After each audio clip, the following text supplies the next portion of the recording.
ਜੀ ਗੱਬੇ ਆਓ ਤੁਸੀਂ ਨਹੀਂ ਇਹ ਗੱਬੇ ਵਾਲੇ ਮਿਹਰਬਾਨੀ ਚਲੋ ਬਹੁਤ ਸਤਿਕਾਰਯੋਗ ਭਰਾਓ। ਅੱਜ ਇਸ ਬਿਰਧ ਆਸ਼ਰਮ ਦੇ ਵਿੱਚ ਸਤਿਕਾਰਯੋਗ ਕਿਰਪਾਲ ਸਿੰਘ ਜੀ ਮਾਇਓਪੱਟੀ ਉਹਨਾਂ ਦੇ ਉਪਕਾਰ ਦੇ ਨਾਲ ਉਹਨਾਂ ਨੂੰ ਕੀਤੇ ਉਪਰਾਲੇ ਦੇ ਨਾਲ ਸਤਿਕਾਰਯੋਗ ਹਰਵਿੰਦਰ ਸਿੰਘ ਜੀ ਅਤੇ ਉਹਨਾਂ ਦੇ ਸਾਥੀ ਜਿਹੜੇ ਕਿ ਗਰੀਬ ਦਾ ਮੂੰਹ ਗੁਰੂ ਦੀ ਗੋਲਕ ਦੀ ਆਰਗੇਨਾਈਜੇਸ਼ਨ ਚਲਾਉਂਦੇ ਹਨ, ਅੱਜ ਇਸ ਆਸ਼ਰਮ ਵਿੱਚ ਆ ਕੇ ਆਪਣੇ ਵੱਲੋਂ ਇਸ ਬਿਰਧ ਆਸ਼ਰਮ ਦੇ ਜੋ ਇਨਮੇਟਸ ਹਨ ਉਹਨਾਂ ਲਈ ਇਹ ਵਸਤਰ ਪ੍ਰਦਾਨ ਕੀਤੇ ਗਏ ਹਨ। ਸੋ ਮੈਂ ਇਸ ਬਿਰਧ ਆਸ਼ਰਮ ਵੱਲੋਂ ਅਤੇ ਸਾਰਿਆਂ ਵੱਲੋਂ ਇਹਨਾਂ ਨੂੰ ਅਜਿਹਾ ਚੰਗਾ ਕੰਮ ਕਰਨ ਦੇ ਲਈ ਇਸ ਆਸ਼ਰਮ 'ਚ ਆਉਣ ਦੇ ਬਹੁਤ ਜੀ ਆਖਦਾ ਹਾਂ। ਦੇਖੋ ਇਹ ਜਿਹੜੇ ਆਸ਼ਰਮ ਹਨ ਕੋਈ ਕਿਸੇ ਇੱਕ ਵਿਅਕਤੀ ਦੇ ਨਹੀਂ ਹਨ, ਇਹ ਜਿੰਨੇ ਵੀ ਲੋਕ ਹਨ ਸਾਰਿਆਂ ਦੇ ਹੀ ਹੁੰਦਿਆ ਕਰਦੇ ਹਨ। ਸਰਦਾਰ ਕਿਰਪਾਲ ਸਿੰਘ ਜੀ ਮਾਇਓਪੱਟੀ ਇਹਨਾਂ ਨੇ ਇਸ ਆਸ਼ਰਮ ਨੂੰ ਐਸਟੈਬਲਿਸ਼ ਕਰਨ ਲਈ ਬਹੁਤ ਯਤਨ ਕੀਤੇ ਜੀ। ਸੋ ਯਤਨਾਂ ਬਹੁਤ ਸਾਰੀਆਂ ਅਜਿਹੀਆਂ ਗੱਲਾਂ ਹੋ ਜਾਂਦੀਆਂ ਹਨ ਕਿ ਕਈ ਵਾਰ ਬੰਦਾ ਅਜਿਹੇ ਡਿਸੀਜਨ ਲੈਣੇ ਪੈਂਦੇ ਹਨ ਜਿਹਦੇ ਨਾਲ ਕਿਸੇ ਨੂੰ ਕਸ਼ਟ ਹੁੰਦਾ ਹੈ, ਪਰ ਜੇ ਕੋਈ ਇਨਸਾਨ ਆਪਣੇ ਵੱਲੋਂ ਆਪਣੇ ਜੀਵਨ ਦੇ ਵਿੱਚ ਜਿਸ ਸੰਸਥਾ ਦੇ ਵਿੱਚ ਗੁਰੂ ਹੈ ਉਸ ਸੰਸਥਾ ਨਾਲ ਜੁੜਿਆ ਰਹੇ ਔਰ ਚੰਗੇ ਕਰਮ ਕਰਕੇ ਜੁੜਿਆ ਰਹੇ ਤਾਂ ਹਮੇਸ਼ਾ ਉਸ ਸੰਸਥਾ ਦਾ ਉਹ ਮੈਂਬਰ ਬਣ ਕੇ ਰਹਿੰਦਾ ਹੈ। ਸੋ ਸਤਿਕਾਰ ਜੀ ਮਾਇਓਪੱਟੀ ਜੀ, ਰੋਮੀ ਜੀ, ਇਹ ਆਪਣੇ ਨੂੰ ਉਪਰਾਲਾ ਕਰਕੇ ਆਪਣੇ ਸਾਥੀਆਂ ਨੂੰ ਚੰਗਾ ਕੰਮ ਲਈ ਇਹਨਾਂ ਪ੍ਰੇਰਿਆ ਔਰ ਇਸ ਆਸ਼ਰਮ ਜਿੱਥੇ ਇਹਨਾਂ ਨੇ ਸੇਵਾ ਕੀਤੀ ਤੇ ਹੁਣ ਵੀ ਸੇਵਾ ਕਰ ਰਹੇ ਹਨ। ਸੋ ਇਹ ਇਹਨਾਂ ਵੱਲੋਂ ਇਹ ਉਪਰਾਲਾ ਕਰਨ ਦੇ ਇਹਨਾਂ ਨੂੰ ਆਸ਼ਰਮ ਵੱਲੋਂ ਬਹੁਤ ਜੀ ਆਇਆਂ ਨੂੰ। ਔਰ ਇੱਕ ਬੇਨਤੀ ਕਰਨਾ ਚਾਹੂੰਗਾ, ਜਿਵੇਂ ਪਹਿਲਾਂ ਕਹਿ ਰਿਹਾ ਸੀਗਾ ਕਿ ਗਰੀਬ ਦਾ ਮੂੰਹ ਗੁਰੂ ਦੀ ਗੋਲਕ ਬਹੁਤ ਵੱਡਾ ਕਨਸੈਪਟ ਹੈ। ਸੋ ਗਰੀਬ ਤਾਂ ਸਾਰੀ ਧਰਤੀ ਜਿਹੜੀ ਹੈ ਪ੍ਰਮਾਤਮਾ ਦੇ ਘਰ ਦੇ ਅਸੀਂ ਮੰਗਤੇ ਹਾਂ ਔਰ ਸਾਰੇ ਗੁਰੂ ਸਾਹਿਬ ਅੱਗੇ ਅਸੀਂ ਨਿਮਾਣੇ ਬਣ ਕੇ ਗਰੀਬ ਬਣ ਕੇ ਉਸ ਤੋਂ ਮੰਗਦੇ ਹਾਂ। ਇਸ ਤਰੀਕੇ ਦੇ ਨਾਲ ਇਹ ਆਸ਼ਰਮ ਵੀ ਜਿੰਨੇ ਵੀ ਆਸ਼ਰਮ ਹਨ ਜਿਹੜੇ ਕਿ ਗਰੀਬਾਂ ਦੀ ਸੇਵਾ ਕਰਦੇ ਹਨ ਉਹ ਸਾਰੇ ਆਸ਼ਰਮ ਮੰਗਤੇ ਦੇ ਤੌਰ 'ਤੇ ਹੀ ਕੰਮ ਕਰਦੇ ਹਨ। ਸੋ ਮੈਂ ਬੇਨਤੀ ਕਰੂੰਗਾ ਕਿ ਅਜਿਹੇ ਕਰਮ ਜਿਹੇ ਕਿ ਅੱਜ ਕਰ ਰਹੇ ਹੋ ਤੁਸੀਂ ਸਾਰੇ ਰਲ ਕੇ ਅਜਿਹੇ ਕਰਦੇ ਰਹੋ ਤਾਂ ਜੋ ਇਹ ਜੋ ਪੁਰਾਣੀ ਇਸ ਸਥਾਨ 'ਤੇ ਆਪਣਾ ਜੀਵਨ ਬਸਰ ਕਰ ਰਹੇ ਹਨ ਉਹ ਅੱਛਾ ਜੀਵਨ ਜੀ ਸਕਣ, ਜਿੱਦਾਂ ਦਾ ਅਸੀਂ ਸਾਰੇ ਰਲ ਕੇ ਪਰਮਾਤਮਾ ਦੇ ਆਸ਼ੀਰਵਾਦ ਨਾਲ ਜੀਵਨ ਜਿੰਨੇ ਆ ਇਸ ਤਰੀਕੇ ਨਾਲ ਇੱਦਾਂ ਦਾ ਜੀਵਨ ਜੀ ਦੇ ਰਹੀਏ। ਇੱਕ ਬੇਨਤੀ ਹੋਰ ਕਰਨਾ ਚਾਹੂੰਗਾ, ਇਸ ਸਥਾਨ 'ਤੇ ਜਿਹੜੇ ਮੇਰੇ ਵਰਗੇ ਆਏ ਆ ਕੁਛ ਕਾਰਨਾਂ ਕਰਕੇ ਇਹ ਨਾ ਸਮਝਣਾ ਕਿ ਨਾਮ ਲਈ ਤਿਲਕ ਲਾਉਣ ਲਈ ਫੀਤੀਆਂ ਲਾਉਣ ਲਈ ਜਾਂ ਮੈਡਲ ਲੈਣ ਲਈ ਆਏ ਜੀ। ਆਪਾਂ ਠੀਕ ਹੈ ਇਹਨਾਂ ਦੇ ਸਹਿਯੋਗੀ ਬਣ ਕੇ ਆਏ, ਸਰਕਾਰ ਦੇ ਰਾਣਾ ਜੀ ਹਨ, ਅਰੋੜਾ ਜੀ ਹਨ, ਇਹਨਾਂ ਦੇ ਸਹਿਯੋਗੀ ਬਣ ਕੇ ਜੋ ਕਰਨਾ ਇਹਨਾਂ ਨੇ ਅਸੀਂ ਇਹਨਾਂ ਦੇ ਨਾਲ ਮਗਰ ਕਰਾਂਗੇ। ਸੋ ਤੁਹਾਡੇ ਸਹਿਯੋਗ ਤੋਂ ਬਿਨਾਂ ਕੁਝ ਨਹੀਂ ਹੋਣਾ। ਮਾਇਓਪੱਟੀ ਜੀ, ਰੋਮੀ ਜੀ, ਤੁਹਾਡਾ ਸਹਿਯੋਗ ਪਲੀਜ਼ ਹਮੇਸ਼ਾ ਰਹੀਓ, ਨਾਲ ਜੁੜੇ ਰਹੋ। ਆਹ ਤਰੀਕਾ ਜੁੜਨ ਦਾ ਜੀ। ਸੋ ਤੁਹਾਡੀ ਬਹੁਤ ਮਿਹਰਬਾਨੀ। ਸਤਿਕਾਰ ਹਰਵਿੰਦਰ ਜੀ ਔਰ ਇਹਨਾਂ ਦੇ ਸਾਥੀ, ਇਹਨਾਂ ਦਾ ਬਹੁਤ ਧੰਨਵਾਦ ਹੈ। ਸੋ ਇਸ ਮੌਕੇ ਜਿੰਨੇ ਪੱਤਰਕਾਰ ਭਰਾ ਆਏ ਹਨ ਉਹਨਾਂ ਨੂੰ ਵੀ ਜੀ ਆਇਆਂ ਨੂੰ। ਕਿਰਪਾ ਕਰਨੀ, ਕਿਉਂਕਿ ਦੇਖੋ ਅਸੀਂ ਜਿੰਨਾ ਮਰਜ਼ੀ ਢੰਡੋਰਾ ਪਿੱਟ ਲਈਏ ਸਾਡੀ ਗੱਲ ਘਰ ਨਹੀਂ ਜਾਣੀ, ਆ ਤੁਹਾਡਾ ਜਰੀਆ ਘਰ ਜਾਣਦਾ ਜੀ। ਸੋ ਕਿਰਪਾ ਕਰਿਓ ਜੋ ਵਿਅਕਤੀ ਜੋ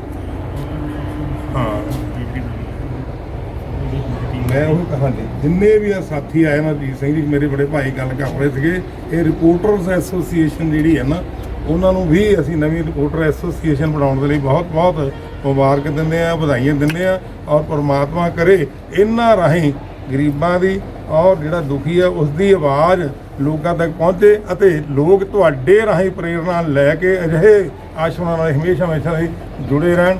ਤੁਸੀਂ ਆਇਆ ਸਾਰਾ ਸਤਿਕਾਰ ਜੀ ਔਰ ਤੁਹਾਡੀ ਐਸੋਸੀਏਸ਼ਨ ਨੂੰ ਬਹੁਤ ਸਾਰੇ ਢੇਰ ਸਾਰੀਆਂ ਮੁਬਾਰਕਾਂ।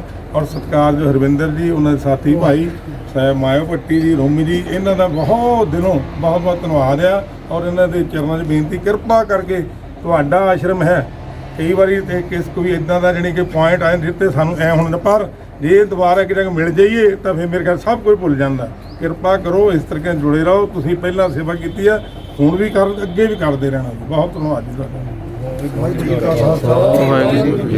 ਵੀਰ ਜੀ, ਆਪਣੇ ਸੰਸਥਾ ਦਾ ਨਾਮ ਔਰ ਇਹਦਾ ਔਚਿਤਯ ਔਰ ਆਪਣਾ ਮੇਨ ਕਿਸ ਲਈ ਤੁਸੀਂ ਇਹ ਸੰਸਥਾ ਚਲਾ ਰਹੇ ਹੋ, ਕੀ ਤੁਹਾਡਾ ਅੰਦਰ ਜਜ਼ਬਾਤ ਨੇ? ਉਹ ਜਜ਼ਬਾਤ ਸਾਹਮਣੇ ਰੱਖੋ ਕਿਉਂਕਿ ਕੋਈ ਨਾ ਕੋਈ ਜਜ਼ਬਾਤ ਹੁੰਦੇ ਆ ਇਨਸਾਨ ਦੇ ਅੰਦਰ ਜਿਹੜਾ ਉਹਨੂੰ ਪ੍ਰੇਰਣਾ ਦਿੰਦੇ ਹਨ ਕੋਈ ਅੱਛਾ ਕੰਮ ਕਰਨ ਲਈ ਜਾਂ ਬੁਰਾ ਕੰਮ ਕਰਨ ਲਈ ਵੀ। ਸਾਡੇ ਹਿਸਾਬ ਨਾਲ ਤੁਸੀਂ ਬਹੁਤ ਅੱਛਾ ਕੰਮ ਕਰ ਰਹੇ ਹੋ। ਤੁਹਾਡੇ ਅੰਦਰ ਕੁਝ ਜਜ਼ਬਾਤ ਹੋਣਗੇ, ਆਪਣੇ ਜਜ਼ਬਾਤਾਂ ਬਾਰੇ ਦੱਸੋ ਵੀ ਕਿਸ ਚੀਜ਼ ਦੀ ਤੁਹਾਨੂੰ ਪ੍ਰੇਰਣਾ ਮਿਲਦੀ ਆ, ਔਰ ਆਪਣੀ ਸੰਸਥਾ ਦਾ ਨਾਮ ਵੀ ਦੱਸੋ, ਉਹਦੇ ਲਈ ਤੁਸੀਂ ਕੀ ਕੀ ਕਰ ਰਹੇ ਹੋ, ਔਰ ਤੁਹਾਨੂੰ ਫਗਵਾੜਾ ਸ਼ਹਿਰ ਵਾਸੀਆਂ ਦਾ ਜਾਂ ਹੋਰ ਸ਼ਹਿਰ ਵਾਸੀਆਂ ਦਾ ਕੀ ਕੀ ਸਹਿਯੋਗ ਚਾਹੀਦਾ ਉਹ ਵੀ ਅੱਜ ਅਪੀਲ ਕਰ ਦਿਓ। ਤੁਹਾਡੀ ਮੀਡੀਆ ਅਪੀਲ ਪੂਰੇ ਸ਼ਹਿਰ ਵਾਸੀਆਂ ਤੱਕ ਪਹੁੰਚਾਏਗਾ ਔਰ ਤੁਹਾਡੀ ਅਪੀਲ ਸਾਰੇ ਸੁਣਨਗੇ। ਹਾਂਜੀ ਵੀਰ ਜੀ। ਇਹ ਸਾਡੀ ਸੰਸਥਾ ਦਾ ਹੈਗਾ ਜੀ ਗਰੀਬ ਦਾ ਮੂੰਹ ਗੁਰੀ ਗੋਲ ਸੰਸਥਾ ਜਨੋਹਾ ਜੀ। ਤੁਹਾਡਾ ਆਪਣਾ ਨਾਮ ਵੀ ਦੱਸੋ ਸਰ। ਮੇਰਾ ਨਾਮ ਹਰਵਿੰਦਰ ਸਿੰਘ ਖਾਲਸਾ ਜੀ, ਪਿੰਡ ਮੇਰਾ ਜਨੋਹਾ ਜੀ। ਠੀਕ ਹੈ ਜੀ। ਤੇ 2018 ਤੋਂ ਆਪਾਂ ਕੰਮ ਕਰ ਰਹੇ ਹਾਂ ਸੰਸਥਾ ਦੀ। 2018 ਦੀ ਜਦੋਂ ਆਪਾਂ ਸ਼ੁਰੂਆਤ ਕੀਤੀ ਹੈ, ਜਿੱਦਾਂ ਹੁਣ ਗਰਮੀ ਮੌਸਮ ਵਾਢੀਆਂ ਦਾ ਮੌਸਮ ਵੇਲੇ ਹਨੇਰੀਆਂ ਚੱਲਦੀਆਂ ਆ, ਉਸ ਵਕਤ ਪਿੰਡ ਭਾਮ ਦੇ ਲਾਗੇ ਬਲੀਮਾ ਪਿੰਡ ਪੈਂਦਾ ਆ, ਤੇ ਬਲੀਮਾ ਪਿੰਡ ਤੇ ਹਨੇਰੀ ਕਾਰਨ ਉੱਥੇ ਗੁੱਜਰਾਂ ਦੀਆਂ ਮੱਝਾਂ ਸੜ ਜਾਣੀਆਂ ਤੇ ਉਹਨਾਂ ਕੁੱਲੀਆਂ ਸੜ ਜਾਣੀਆਂ। ਉਸ ਵਕਤ ਅਸੀਂ ਉਸ ਇਲਾਕੇ 'ਚੋਂ ਸੰਗਤਾਂ ਸਹਿਯੋਗ ਨਾਲ ਲਗਭਗ 7000 ਰੁਪਏ ਇਕੱਠਾ ਕਰਕੇ ਉਹਨਾਂ ਨੇ ਹੈਲਪ ਕੀਤੀ ਸੀ। ਤੇ ਨਾਲੇ ਉਹ ਮੁੱਖ ਆਪਣਾ ਮੰਨਣ ਵਾਲਾ ਪਿੰਡ ਪੈਂਦਾ ਆ ਕੋਟ ਦੇ ਲਾਗੇ, ਉੱਥੇ ਵੀ ਇਸੇ ਵਿਸ਼ੇ ਤੇ ਹੈਲਪ ਕੀਤੀ ਸੀ ਆਪਾਂ। ਉੱਥੇ ਵੀ ਆਪਣਾ ਹਨੇਰੀ ਨਾਲ ਲੋਕਾਂ ਦੀ ਕੁੱਪ ਸੜ ਗਏ ਸੀ, ਤੂੜੀ ਦੇ, ਹੋਰ ਮੱਝਾਂ ਨੁਕਸਾਨ ਹੋਇਆ ਸੀ। ਉਸ ਤੋਂ ਬਾਅਦ ਜਿਹੜੇ ਬੰਦੇ ਸਾਡੇ ਨਾਲ ਟੱਚ 'ਚ ਹੈਗੇ ਸੀ, ਜਿਹੜੇ ਇਸ ਧਾਰਮਿਕ ਜਾਂ ਸਮਾਜਿਕ ਕੰਮਾਂ ਵਿੱਚ ਲੋਕ ਸਹਿਯੋਗ ਕਰਦੇ, ਉਹਨਾਂ ਨਾਲ ਗੱਲਬਾਤ ਕੀਤੀ ਆ ਵੀ ਕਿਉਂ ਨਾ ਆਪਾਂ ਇਹੋ ਜਿਹੀ ਸੰਸਥਾ ਬਣਾਈਏ ਤੇ ਜਿਨ੍ਹਾਂ ਆਪਾਂ ਐਟ ਏ ਟਾਈਮ ਕਿਤੇ ਆਪਾਂ ਹੈਲਪ ਕਰ ਸਕਦੇ ਹਾਂ। ਉੱਦਾਂ ਫਿਰ ਪੈਸੇ ਇਕੱਠੇ ਕਰਨੇ ਪੈਂਦੇ ਆ, ਗਰਾਈ ਕਰਨੀ ਪੈਂਦੀ ਆ। ਕੋਈ ਸੰਸਥਾ ਕੋਲ ਪੈਸੇ ਹੁੰਦੇ ਤਾਂ ਐਟ ਏ ਟਾਈਮ ਆਪਾਂ ਹੈਲਪ ਕਰ ਸਕਦੇ ਹਾਂ। ਤੇ ਉਸ ਤੋਂ ਬਾਅਦ ਲਗਾਤਾਰ ਆਪਣਾ ਕਾਰਜ ਜਾਰੀ ਹੈ ਜੀ। ਤੇ ਸੰਸਥਾ ਵੱਲੋਂ ਸ਼ਾਹਕੋਟ ਹੜ੍ਹ ਆਏ ਸੀ, ਉੱਥੇ ਵੀ ਅਸੀਂ 3 ਮਕਾਨ ਬਣਾ ਕੇ ਆਏ ਹਾਂ। ਤੇ ਉਸ ਤੋਂ ਬਾਅਦ ਪਿੰਡ ਜਨੋਹ 'ਚ 1 ਮਕਾਨ ਬਣਾਇਆ, 1 ਮਕਾਨ ਬਣਾਇਆ ਪਿੰਡ ਭਾਮ ਵਿਖੇ। ਤੇ ਉਹ ਤੋਂ ਵਾਤਾਵਰਨ 'ਤੇ ਵੀ ਕੰਮ ਕਰ ਰਹੇ ਹਾਂ। ਆਪਣੇ ਪਿੰਡ ਬੂਟੇ ਵਗੈਰਾ ਲਗਾ ਰਹੇ ਹਾਂ, ਅਸੀਂ ਬੂਟੇ ਹੋਰ ਵੀ ਪਿੰਡ 'ਚ ਕੰਮ ਕਰ ਰਹੇ ਹਾਂ। ਤੇ ਸੰਸਥਾ ਦੇ ਜਿੱਦਾਂ ਗਰੀਬ ਕੁੜੀਆਂ ਦੇ ਵਿਆਹ 'ਚ ਵੀ ਹੈਲਪ ਕਰਦੇ ਹਾਂ, ਜਿੰਨੀ ਸਾਡੀ ਸ਼ਮਤਾ ਮਹਾਰਾਜ ਨੇ ਦਿੱਤੀ ਉਹ ਆ। ਤੇ ਕੋਈ ਬਈ ਬੰਦਾ ਬਿਮਾਰ ਪਿਆ ਉਹਨੂੰ ਵੀ ਹੈਲਪ ਕਰਦੇ ਹਾਂ। ਤੁਹਾਡੇ ਇਸ ਸਹਿਯੋਗ 'ਚ ਤੁਹਾਨੂੰ ਹੋਰ ਵੀ ਸਾਥੀਆਂ ਦਾ ਸਾਥ ਮਿਲਦਾ ਹੈ? ਤੁਹਾਡੀ ਜਿੱਦਾਂ ਮੋਨੀਟਰੀ ਹੈਲਪ ਪੂਰੀ ਟੀਮ ਹੈ ਜੀ, ਜਿੱਦਾਂ ਸਾਡੇ ਇਲਾਕੇ 'ਚ ਅਲੱਗ-ਅਲੱਗ ਮੈਂਬਰ ਹੈਗੇ ਨੇ ਜੀ, ਤੇ ਸਾਡੇ ਪੂਰੇ ਅਸੀਂ ਮੈਂਬਰ ਮਿਲ ਕੇ ਕੰਮ ਕਰਦੇ ਹਾਂ। ਜਿੱਥੇ ਕੋਈ ਹੋਰ ਲੋਕੀ ਇੱਥੇ ਤੁਹਾਡੀ ਸੰਸਥਾ ਨੂੰ ਨਾਲ ਸਹਿਯੋਗ ਦੇਣਾ ਚਾਹਣ, ਕੋਈ ਦਾਨ ਪੁੰਨ ਕਰਨਾ ਚਾਹਣ, ਤਾਂ ਉਹ ਤੁਹਾਨੂੰ ਕਿੱਥੇ ਸੰਪਰਕ ਕਰਨ, ਕਿੱਦਾਂ ਸੰਪਰਕ ਕਰਨ, ਕਿਸ ਜ਼ਰੀਏ ਸੰਪਰਕ ਕਰਨ, ਉਹਦੇ ਬਾਰੇ ਵੀ ਗਿਆਨ ਦਿਓ। ਕਿਉਂਕਿ ਕਈਆਂ ਦੇ ਅੰਦਰ ਜਜ਼ਬਾਤ ਤੁਹਾਡੇ ਵਾਂਗ ਹੁੰਦੇ, ਜਿੱਦਾਂ ਤੁਸੀਂ ਕਿਹਾ ਵੀ ਮੈਂ ਦੂਜਿਆਂ ਦਾ ਦੁੱਖ ਦਰਦ ਨਹੀਂ ਸਮਝ ਸਕਦਾ, ਤਾਂ ਦੁੱਖ ਦਰਦ ਸਮਝ ਕੇ ਮੈਂ ਉਹਨਾਂ ਦੀ ਹੈਲਪ ਕਰਨਾ ਚਾਹੁੰਦਾ ਵੀ ਚਾਹੇ ਦੁੱਖ ਦਰਦ ਉਹਦਾ ਕਿਸ ਤਰੀਕੇ ਨਾਲ ਵੰਡਿਆ ਜਾਵੇ, ਫਾਈਨੈਂਸ਼ੀਅਲੀ ਵੰਡਿਆ ਜਾਵੇ ਜਾਂ ਕਿੱਦਾਂ ਵੰਡਿਆ ਜਾਵੇ। ਤੁਹਾਡੇ ਵਾਂਗ ਹੋਰ ਵੀ ਜਨਤਾ ਹੁੰਦੀ ਹੈ, ਬਟ ਉਹਨਾਂ ਨੂੰ ਜ਼ਰੀਆ ਨਹੀਂ ਪਤਾ ਹੁੰਦਾ ਵੀ ਆਪਣੇ ਪੈਸੇ ਅਸੀਂ ਕਿਹਨੂੰ ਸੌਂਪੀਏ ਤਾਂ ਉਹ ਸਹੀ ਹੱਥਾਂ 'ਚ ਜਾਣ, ਤਾਂ ਆਪਾਂ ਹੈਲਪ ਕਰ ਸਕੀਏ। ਉਸ ਬਾਰੇ ਵੀ ਥੋੜਾ ਰੌਸ਼ਨੀ ਪਾਓ ਸਾਡੇ ਦਰਸ਼ਕਾਂ ਨੂੰ। ਸਾਡਾ ਜੀ ਆਪਣਾ ਸੰਸਥਾ ਦਾ ਪੇਜ ਵਾ ਗਰੀਬ ਦਾ ਮੂੰਹ ਗੁਰੀ ਗੋਲ ਸੰਸਥਾ ਜਨੋਹਾ, ਪੰਜਾਬੀ 'ਚ ਭਰ ਕੇ ਸੀ ਨੈਟ ਸਰਚ ਮਾਰ ਸਕਦੇ ਨੈਟ ਤੇ, ਫੇਸਬੁੱਕ ਤੇ। ਉੱਤੇ ਜੋ ਵੀ ਅਸੀਂ ਕੰਮ ਕੀਤਾ ਹੁਣ ਤੱਕ 18, 19, 20 ਦਾ ਪੂਰਾ ਹਿਸਾਬ ਤਾਂ ਉੱਤੇ ਅਪਲੋਡ ਹੋਇਆ ਜੀ। ਕਿਹੜੇ ਬੰਦੇ ਸਾਨੂੰ ਕਿੰਨੇ ਪੈਸੇ ਦਾਨ ਕੀਤੇ ਆ ਪੂਰੇ ਸਾਲ 'ਚ, ਜਨਵਰੀ ਤੋਂ ਲੈ ਕੇ ਦਸੰਬਰ ਤੱਕ ਪੂਰਾ ਅਪਲੋਡ ਉੱਤੇ ਜੀ। ਜੋ ਵੀ ਅਸੀਂ ਕੰਮ ਕਰ ਰਹੇ ਹਾਂ, ਹੁਣ ਕਿਸਾਨ ਅੰਦੋਲਨ ਚੱਲਣ ਡਿਆ, ਉਹ 'ਚ ਵੀ ਲਗਾਤਾਰ ਆਪਾਂ ਅਪ ਡਾਊਨ ਕਰ ਰਹੇ ਹਾਂ। ਉੱਥੇ ਵੀ ਲਗਭਗ ਸਾਨੂੰ ਹੁਣ ਤੱਕ 4 ਲੱਖ ਰੁਪਈਆ ਆ ਗਿਆ ਕਿਸਾਨ ਅੰਦੋਲਨ ਵਾਸਤੇ ਸੰਗਤਾਂ ਦੇ ਸਹਿਯੋਗ ਨਾਲ, ਜਿੱਥੋਂ ਲਗਭਗ 3,30,000 ਰੁਪਈਆ ਖਰਚ ਕਰ ਚੁੱਕੇ ਹਾਂ ਉੱਥੇ ਜੀ।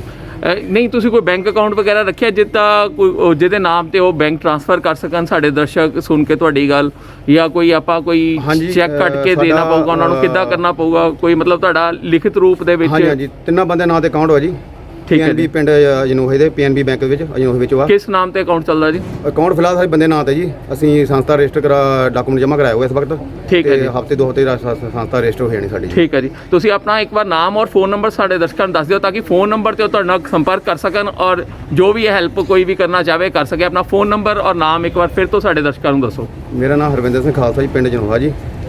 991593 06 ਨੰਬਰ ਹੌਲੀ ਹੌਲੀ ਬੋਲੋ ਜੀ, ਦਰਸ਼ਕਾਂ ਨੂੰ ਕਈ ਵਾਰ ਮੁਸ਼ਕਲ ਹੁੰਦੀ ਲਿਖਣ 991593 0647 ਜੀ। ਰਿਪੀਟ ਕਰ ਦਿਓ। 991593 0647 ਜੀ। ਠੀਕ ਹੈ ਜੀ। ਤੇ ਜੋ ਵੀ ਅਸੀਂ ਕੰਮ ਕਰ ਰਹੇ ਹਾਂ ਨਾਲ ਫੇਸਬੁੱਕ ਤੇ ਅਪਲੋਡ ਕਰਦੇ ਹਾਂ ਜੀ। ਤੇ ਸੰਸਥਾ ਪੇਜ ਉਹ ਖੋਲ ਕੇ ਦੇ ਸਕਦੇ ਹਾਂ। ਜੋ ਵੀ ਅਸੀਂ ਕੰਮ ਕੀਤਾ ਹੁਣ ਤੱਕ ਸਾਰਾ ਉਹਦੇ ਅਪਲੋਡ ਹੋਇਆ ਜੀ। ਠੀਕ ਹੈ ਜੀ, ਥੈਂਕ ਯੂ ਜੀ। ਹਿਸਾਬ ਕਿਤਾਬ ਤੋ ਇਹ ਸੀ ਜਜ਼ਬਾਤੀ ਬੰਦੇ, ਜਜ਼ਬਾਤੀ ਰੂਹਾਂ ਜਿਹੜੀਆਂ ਦੂਜੇ ਦੇ ਦੁੱਖ ਦਰਦ ਨੇ ਸਮਝ ਕੇ ਔਰ ਉਹਨਾਂ ਦਾ ਹੈਲਪ ਕਰਨਾ ਚਾਹੁੰਦੀਆਂ ਨੇ, ਔਰ ਉਹਨਾਂ ਨੇ ਇੱਕ ਸੰਸਥਾ ਵੀ ਖੋਲ੍ਹੀ ਹੈ ਆਪਣੇ ਇਸ ਜਜ਼ਬਾਤਾਂ ਨੂੰ ਇੱਕ ਰਾਹ ਦੇਣ ਵਾਸਤੇ। Thank you very much. ਅਸੀਂ ਚਾਹਾਂਗੇ ਕਿ ਸਾਡੇ ਦਰਸ਼ਕ ਇਹ ਗੱਲਬਾਤ ਸੁਣਨ ਔਰ ਇਹਨਾਂ ਤੋਂ ਪ੍ਰੇਰਣਾ ਲੈਣ ਔਰ ਦੂਜਿਆਂ ਦੇ ਦੁੱਖ ਦਰਦ 'ਚ ਸਾਥੀ ਬਣਨ। ਥੈਂਕ ਯੂ ਜੀ। ਵਾਹਿਗੁਰੂ ਠੀਕ ਹੈ ਜੀ। ठीक है जी, सारे सत श्री अकाल जी। वाहिगुरू जी का सेवा का काम किसी अनाथ की सेवा करना एक बहुत ही पुण्य का काम जो है हमारे फगवाड़ा के अजनोहा गांव की एक संस्था है।